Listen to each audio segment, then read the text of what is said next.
ای زما خوږا وطن خامخا د جوړوم د واده پوره کوم. پخوانی سړک ډېر خراب شوی و، بیخي داسې ته هم چې مند نه تللی و.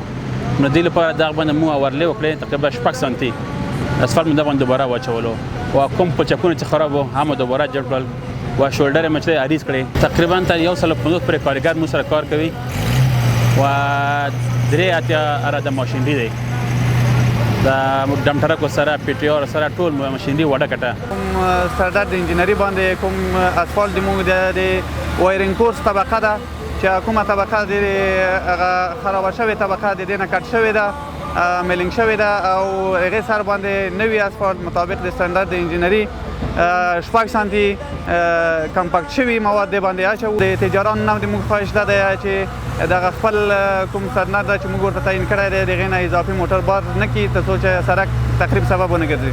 ډېر پکې خوشحاله یم چې دغه سړک ښه خوندور جوړ سي او کار سم روان. د موټروانانو مې دغه غوښتنه ده چې مثلا دغه بار چې لږ کم پکې راوړي دغه سړک په اندازه باندې بار چې کم پکې راوړي بیا سړک ډېر وخت وي او که بار یې ډېر و بیا سړک بېرته ورانېږي.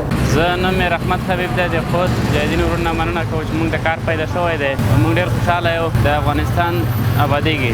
خپله دلته خو سړک ډېر زیات خراب و، مخکینی سړک کیفیت ډېر خراب شوی و. موږ خپله کابل ته کله ځو رفت آمد کوو.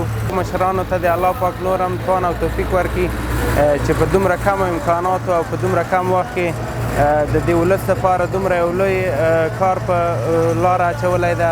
دا واقعا چې یو ډېره غټه پروژه ده. ای زما خوږا وطن خامخا د جوړوم د واده پوره کوم.